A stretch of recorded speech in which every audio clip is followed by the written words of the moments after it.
주제표 회복 캠페인 같이 하겠습니다. 자, 시작. 주여 이제 회복하게 하소서.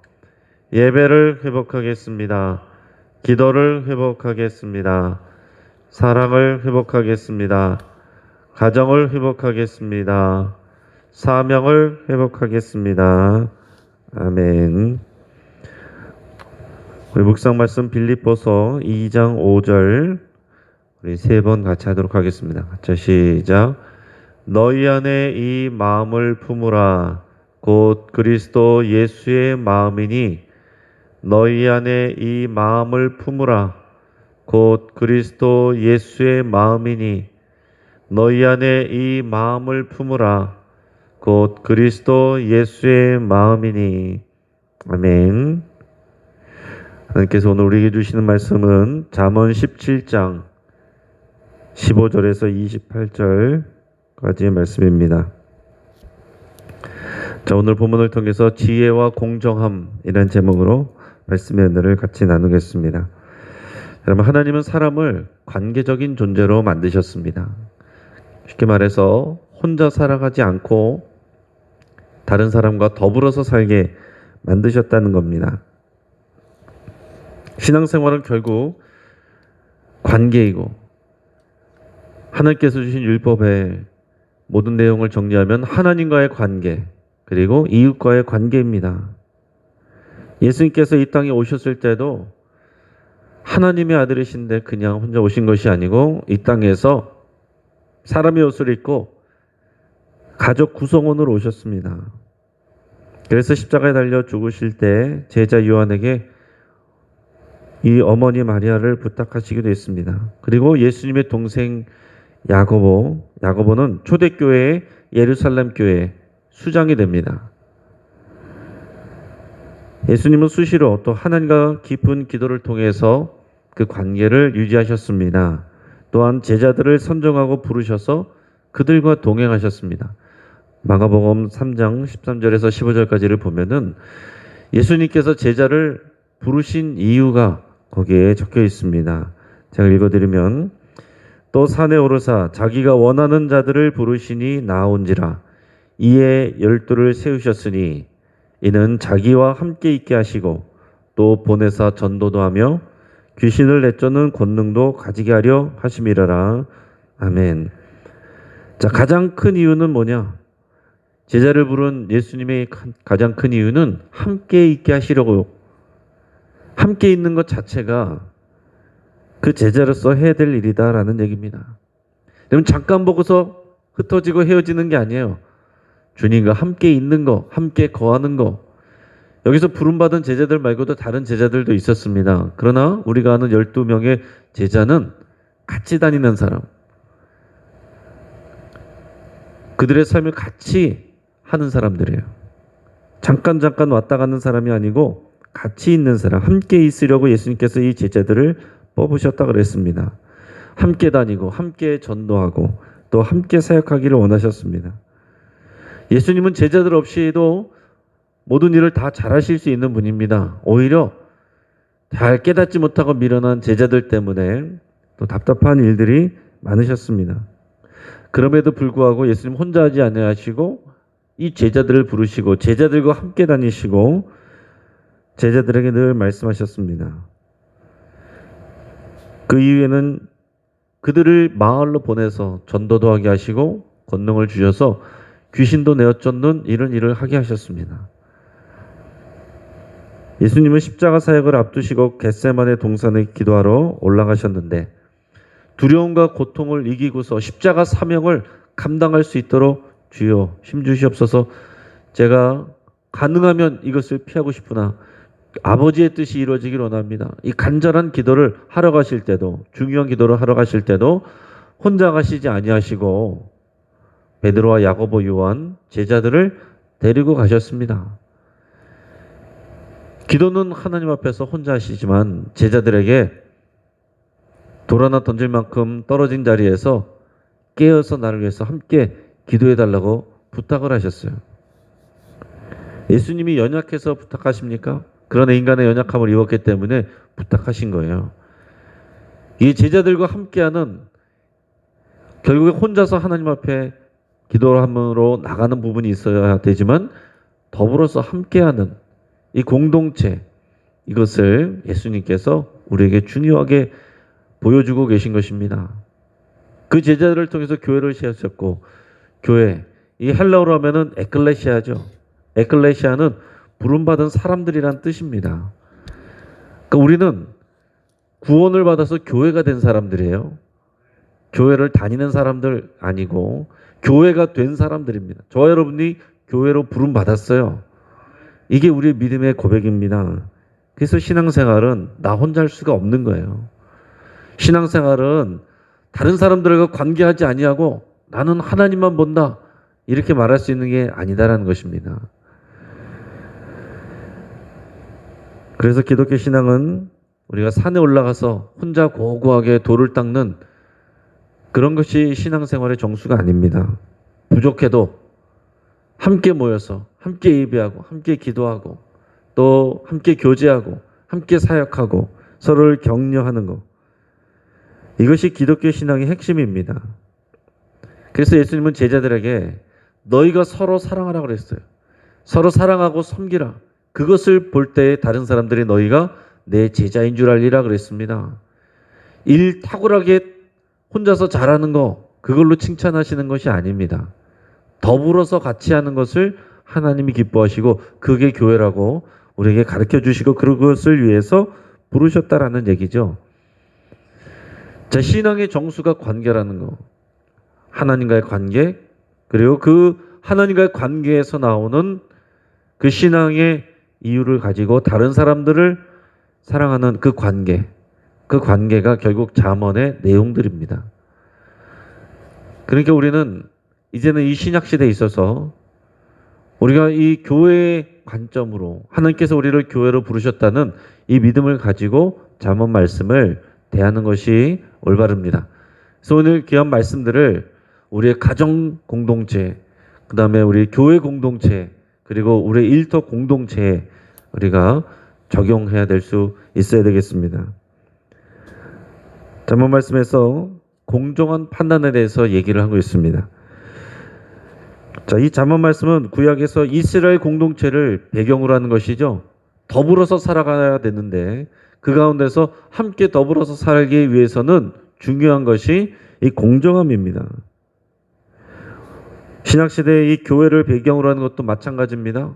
교회 안에서도 같이 더불어 살아갈 때 공정함이 굉장히 중요해요. 사람들이 다 여기에 민감합니다.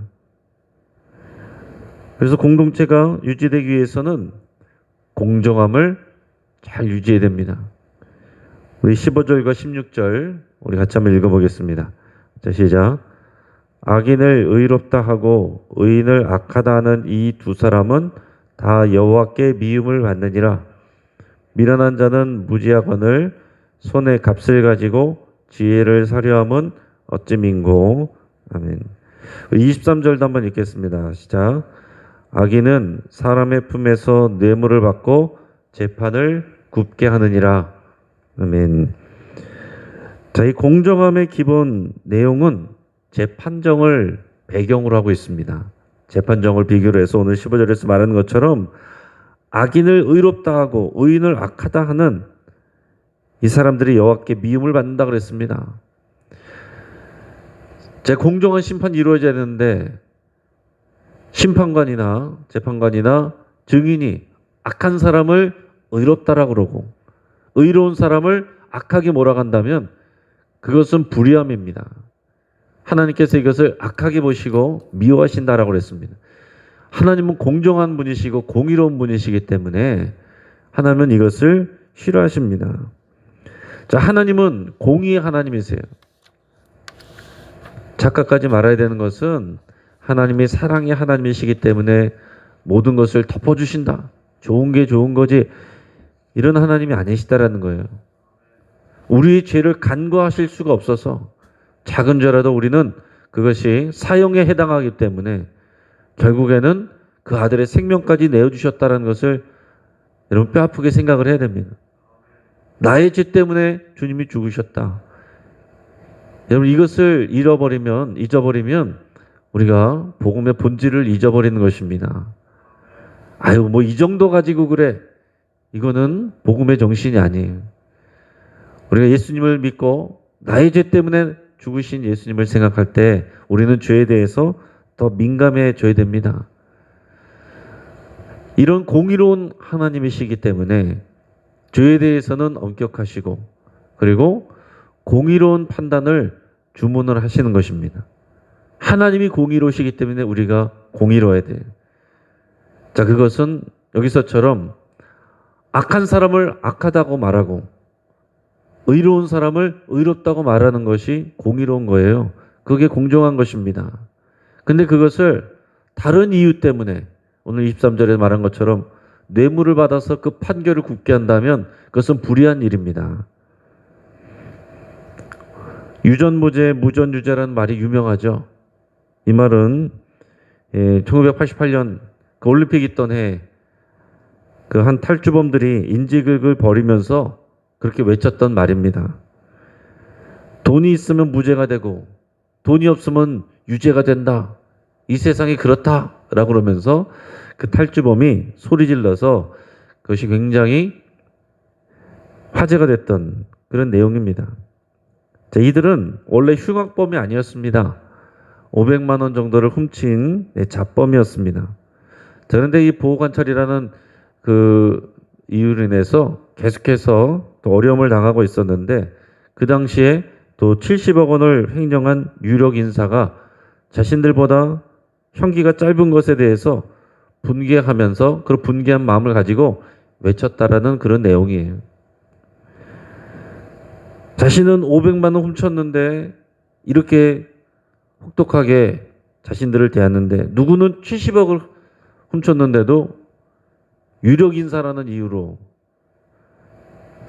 다르게 대접을 받는 이 세상에 대해서 유전무죄, 무전유죄 이렇게 외쳤다는 것입니다.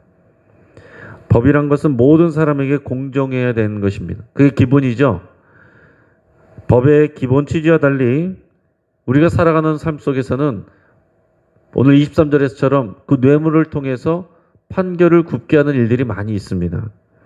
돈 때문에 또는 권력 때문에 사적인 관계 때문에 법 집행이 다르게 된다면 그것이 바로 불의함입니다. 하나님은 공의의 하나님이시고 그 공의의 기본은 가난하다고 사람들을 함부로 대하지 말고 부자라고 해서 그들을 특별하게 대우하지 말라는 것이 하나님의 구약에 나오는 공의로움이에요. 그것이 공정함이죠. 그래서 악인을 의롭다고 하고 의인을 악하다 하는 사람들을 하나님이 미워하신다고 하는 것입니다. 오늘 16절에 보면 미련한 사람은 공정함보다 자신의 손에 있는 이 돈을 의지한다고 그랬어요. 돈으로 법을 이길 수 있다고 생각을 하는 사람들이에요. 그런데 슬프게도 현실에서는 이것이 현실이 되는 일들이 많이 있는 것 같습니다. 돈 많고 힘 있는 사람들이 범죄를 저지르면 언론을 타는 그런 뉴스에 나오면 저 사람은 이번에는 정말 빠져나갈 수 없이 죄를 받겠구나, 벌을 받겠구나 하면은 그런 사람들 꼭 어떻게 하고 나옵니까? 갑자기 휠체어에 타고서 다 죽어가던 사람의 모습으로 다 이렇게 나와요. 그래서 막 집에 갑니다. 근데 얼마 후에 기자들이 가서 보면은 골프장에 나와서 골프 치고 있어요. 그게 무슨 공식인 것처럼 힘 있고 돈 있는 사람들은 그런 모습들을 보여주고 있습니다. 또 그를 변호해주는 변호사 그룹들이 있습니다. 힘 있는 사람들은 변호사 그룹들이 있죠.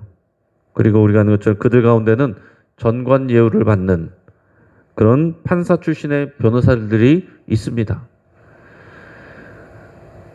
그러면 여러분 똑같이 말해서 국선 변호사를 쓰는 사람하고 정관 예우 받는 판사 출신의 변호사를 쓰는 사람하고 판결이 같아야 공의로운데 달라지기가 쉽다라는 거죠. 억울함 때문에 법의 심판에 호소를 하는 사람들 중에 많은 경우가 일반 시민들 중에는 포기하는 경우가 많습니다. 왜냐하면 재판을 진행하는 그 중간에 그 비용을 감당하기가 너무 벅차기 때문에 그렇습니다. 변호사에게 돈을 대는 비용이 오히려 더 부담스러운 경우가 있는 거죠. 차라리 재판을 안 하고 내가 억울해도 참고 지나가는 것이 낫다. 이런 경우들이 많은 것입니다. 그래서 큰 회사를 상대로 노동자가 피해를 입증하기가 어렵고 또 큰 병원을 상대로 개인이 당한 억울한 의료사고를 입증하기가 어렵습니다.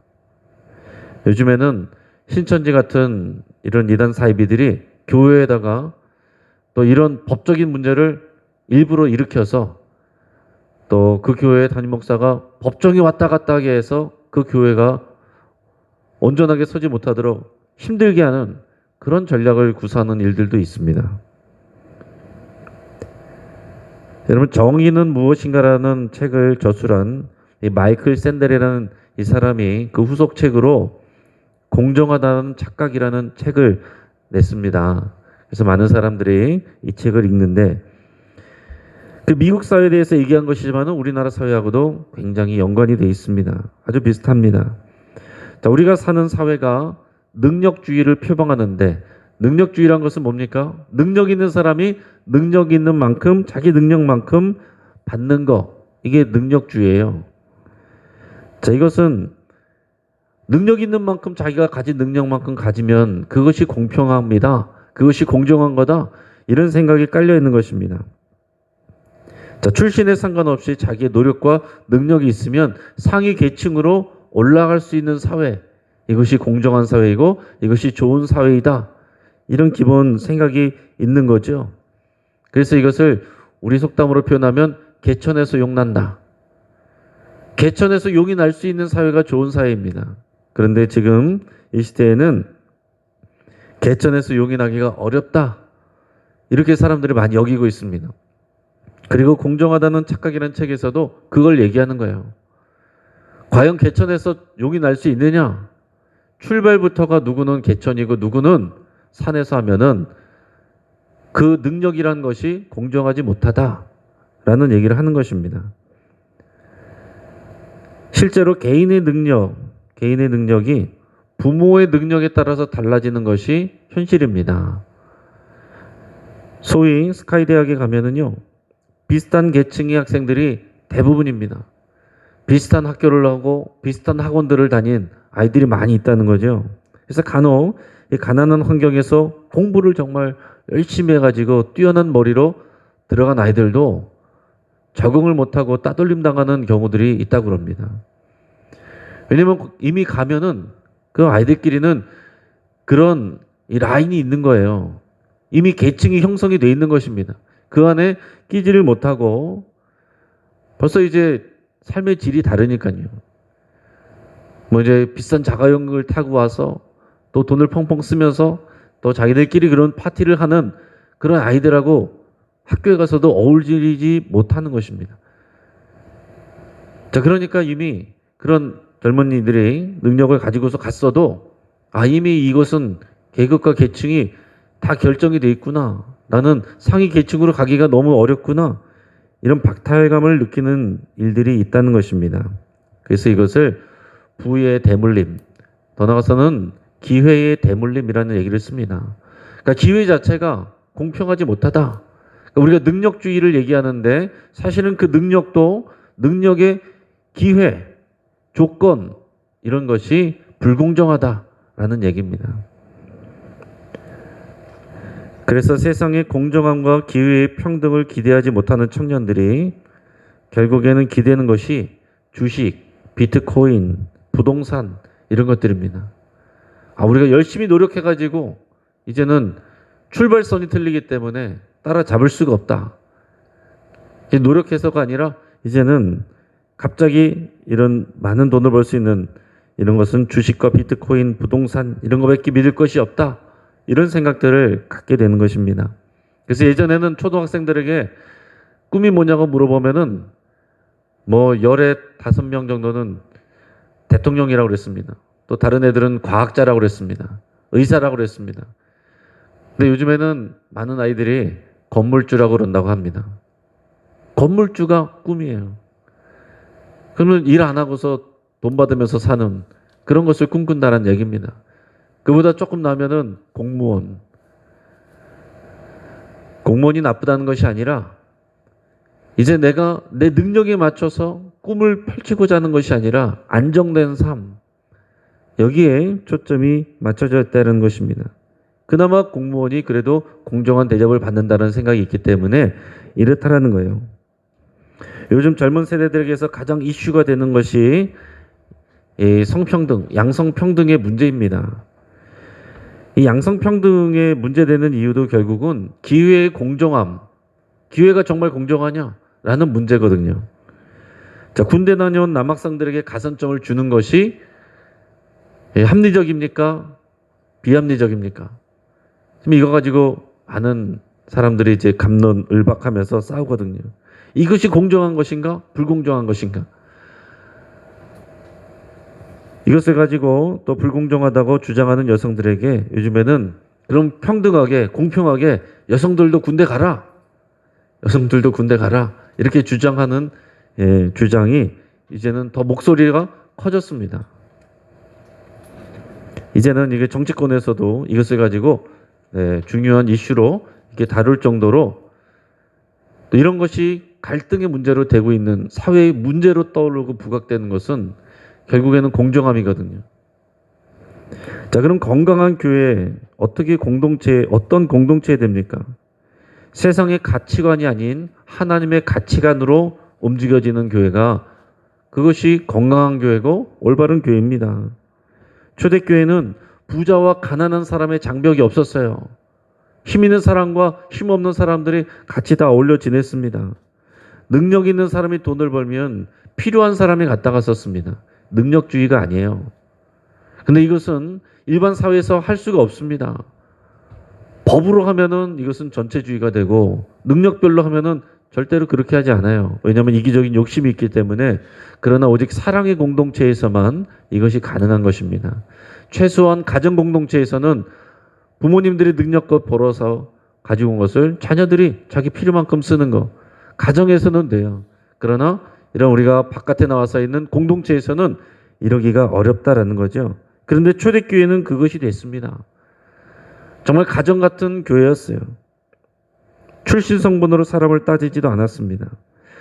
여러분 요즘 사회에서는 이력서를 낼 때도 사진을 붙이는 난이 없다고 합니다. 신장이나 몸무게 옛날에는 그런 것도 다 적었는데 이제는 그런 거 적는 난도 없습니다. 왜냐하면 사람을 얼굴로 외모로 평가하는 것은 불공정하다라는 생각 때문에 공정을 기하기 위해서 이런 변화들이 있는 것입니다. 교회야말로 모든 장벽이 예수님의 보혈로 인해서 무너진 곳이에요. 이것은 사람의 기준과 사회적인 세상의 눈을 가지고 담벼락을 만들고 장벽을 만들고 차별한다면 사회보다도 못한 그런 곳이 될 수밖에 없습니다. 예수님의 십자가 보혈이 사람들 간의 모든 담을 허무셨다고 그랬어요. 유대인과 헬라인 사이의 담을 허물고 남자와 여자의 사이를 다 허물었다고 그랬습니다.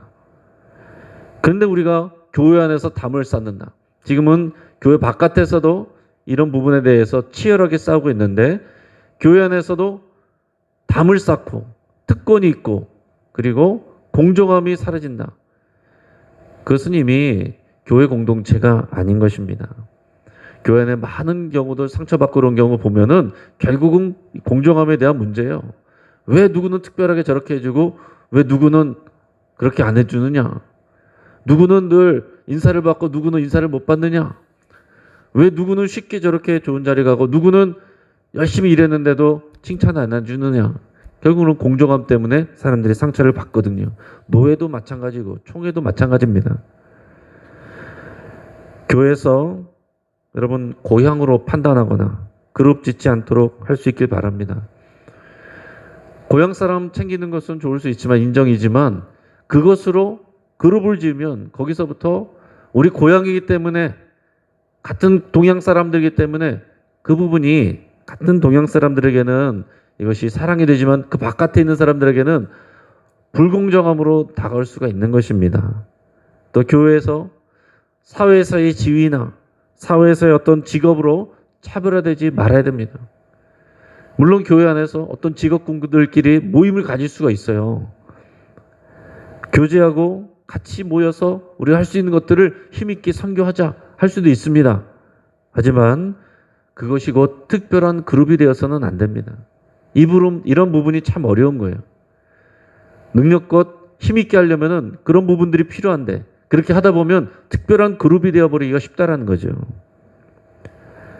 여러분, 교회에서는 돈으로 살 수 없는 하나님의 공정함과 평등함이 이루어져야 됩니다. 그것이 하나님의 거룩한 공동체예요. 이것이 하나님의 마음이고 그 원리를 따르는 것이 지혜입니다. 오늘 내가 할 수 있는 이 하나님의 공정함, 공의로움, 오늘 내가 실천할 수 있는 것이 무엇인지, 내가 실천하지 않았던 것이 무엇인지 그것을 곰곰이 잘 묵상하고 그것을 우리 삶 가운데 실천하는 저 여러분 되기를 주의 이름으로 축복합니다. 다시 한번 기도하겠습니다. 우리 말씀을 붙잡고 함께 기도합니다. 우리 교회 공동체와 성도들을 주님의 마음으로 귀하게 여기기로 여러분 이 시간 결단하고 기도할 수 있길 바랍니다. 나의 여러 가지 판단 기준을 다 내려놓고 오직 하나님께서 사랑하시는 백성들이기 때문에 우리를 교회로 부르셨기 때문에 예수님의 보혈로 우리의 모든 담을 허물으셨기 때문에 그 기준으로 바라보는 우리가 될 수 있기를 위해서 기도하시고 이 교회와 반대되는 개인주의와 이기주의 그리고 끼리끼리 문화를 배격하기로 여러분 결단할 수 있기를 바랍니다. 우리 안에 만들어진 모든 허물이 그리스도의 보혈로 다 허물어지기를 위해서 함께 기도하겠습니다. 우리 가정을 위해서 기도하겠습니다. 우리 능력으로 판단하지 않고 오직 주의 사랑으로 바라볼 수 있기를 위해서 기도하겠습니다. 쉽게 세상과 비교하지 않고 다른 사람과 비교하지 않고 있는 모습 그대로 하나님의 눈으로 바라보겠다고 여러분 이렇게 결단하시길 바랍니다. 오늘 수요 예배에 하나님의 은혜를 부어주시기를 위해서 함께 기도하시고 우리 사회의 각 영역에서 공정함과 평등과 자유가 잘 조화를 이룰 수 있기를 위해서 우리 간절히 기도하겠습니다. 정말 하나님의 일꾼들이 이 세상을 하나님의 공동체와 같이 공정한 공동체, 더 나아가서는 그것을 지나가는 사랑의 공동체 만들어가는 하나님의 일꾼들이 많이 나오기를 위해서 함께 기도하겠습니다. 우리 주여 한번 간절히 부르짖고 우리 합심해서 함께 기도하겠습니다.